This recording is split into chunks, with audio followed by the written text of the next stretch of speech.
الحمد للہ رب العالمین۔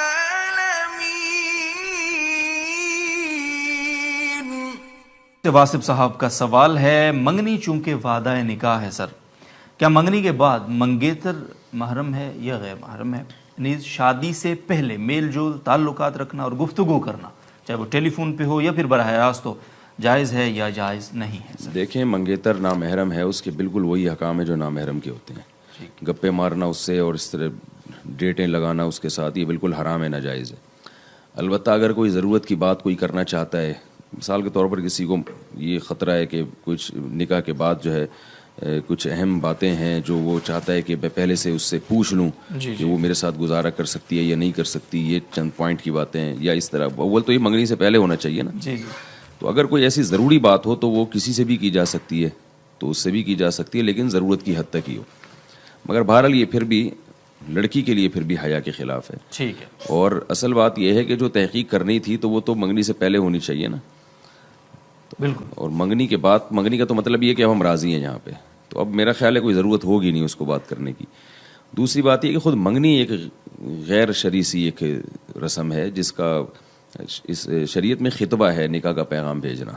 نکاح کا پیغام بھیج دیا جائے، پھر وہ جواب دینے میں بے شک تاخیر لگا دیں، تو لیکن جب جواب دیں تو پھر نکاح ہو یا انکار ہو۔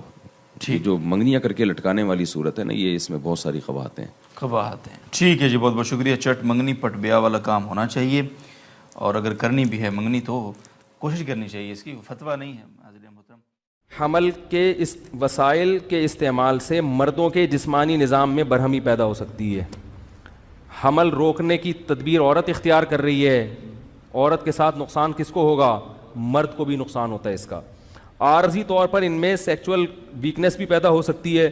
مجموعی حیثیت سے یہ کہا جا سکتا ہے کہ ان وسائل کا کوئی زیادہ برا اثر مرد کی صحت پہ نہیں پڑتا، مگر اس بات کا ہمیشہ خطرہ رہتا ہے کہ معنی حمل تدبیر اختیار کرنے سے جب مرد کو اپنی اس کی جو ڈیزائرز ہیں پوری طرح سے پوری نہیں ہوں گی، جو ازل کا طریقہ ہے نا، کانڈوم وغیرہ کا طریقہ، مجھے شرم آ رہی ہے یہ باتیں کرتے ہوئے، لیکن بہرحال مجبوراً کرنی پڑ رہی ہے، کیونکہ اب گورنمنٹ اس پہ اشتہار بھی چلائے گی، یہ بیہودہ اشتہارات بھی یعنی چلا سکتی ہے گورنمنٹ، تو مجبوراً بڑی مصیبت سے بچنے کے لیے چھوٹی مصیبت کو اختیار کیا جاتا ہے۔ لوگ یہ سمجھتے ہیں کہ یہ طریقہ تو نقصان دہ ہے ہی نہیں، ایسا نہیں ہے، ایسا نہیں ہے۔ کبھی کبھار تو ٹھیک ہے، لیکن جب 3 بچوں کے بعد آپ نے حمل روکنا ہے تو 5 سال آپ کو یہ طریقہ اختیار کرنا پڑے گا، جو کہ نیچرل، ایک مثال بڑی بیہودہ ہے لیکن دینی پڑ رہی ہے۔ آپ اپنی زبان پہ کوئی شاپر رکھو اور پھر آپ کوئی چیز کھانا شروع کر دو، یہ نیچرل ہوگا؟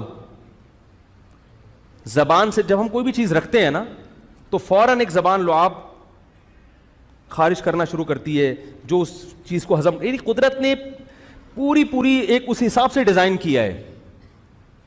تو ایک دفعہ آپ نے شاپر رکھ کے روٹی کھا لی، 2 دفعہ کھا لی، 3 دفعہ کھا لی، 20 دفعہ کھاؤ گے تو معدہ کیا کر دے گا؟ ہضم کرنا چھوڑ دے گا، نقصان ہونا شروع ہو جائے گا۔ تو وہ طریقہ جو سب سے زیادہ کم نقصان دہ سمجھا جاتا ہے وہ بھی کم نقصان دہ نہیں ہے۔